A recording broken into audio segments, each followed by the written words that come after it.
What you're about to hear is graphic and disturbing.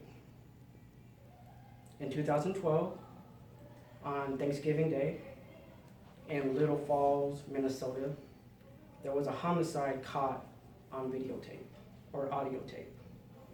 An older gentleman named Byron Smith, he lived by himself, but somebody broke into his house. When the robbers broke into his house, they stole guns, cash, and gold coins. Mr. Smith looked at his house as his castle, and he said nobody should be able to trespass and be on his property. Mr. Smith also, he retired from the federal government, and he was an expert at video and audio surveillance. So what happened, he was so paranoid that he put surveillance all around his house because he wanted to show self-defense just in case somebody wanted to break into his house. He was also scared for his life. On Thanksgiving Day, he decided to park his car around the corner and he walked to his house to make it look like his house, like nobody was there. So two teenagers, Nick and Halie, they, according to the grandparents, they were good kids, but sometimes they got into trouble. Before going to the grandparents' house for Thanksgiving dinner, they decided to rob Mr. Smith's house. The FBI investigators, they took all the surveillance that was around Mr. Smith's house so they could find out the real truth of what happened to these two teenagers.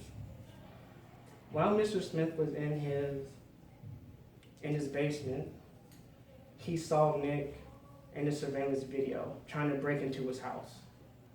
But Mr. Smith decided not to call the police. Nick broke the window, gained entry to the house, and he found the basement door where Mr. Smith was. Nick walked down the basement stairs, and Mr. Smith shot and killed him in cold blood. Mr. Smith grabbed his body, moved him to the side, and covered up the pool of blood with a rug. And his cousin Halie was waiting in the car anxiously. She called Nick on the cell phone because she wanted to know what was taking so long. But of course, Nick, he never picked up his cell phone. So she got out of the car, walked to his house, and Mr. Smith, after putting the rug on the floor, he walked upstairs to wash his hands. Looked out the window and saw that Halie was approaching the house. He ran back down to the basement, assumed his position with his gun, and waited for Halie to enter. Halie broke into the house, not to steal anything, but to look for her cousin. She looked around the house, then she saw the basement door. She walked down the stairs, and she too got shot by Mr. Smith and died.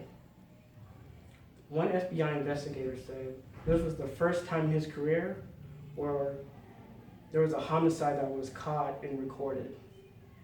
On the tape, it captures Nick's grunts as he got shot and Haley's cries and pleads for help, saying, "I'm so sorry," and Mr. Smith stood over her and still shot her dead. Mr. Smith was found guilty of 2 counts of first-degree murder and was sentenced to life in prison. This story is from a new show called Hear No Evil from Investigation Discovery. And their tagline is "Real People, Real Stories."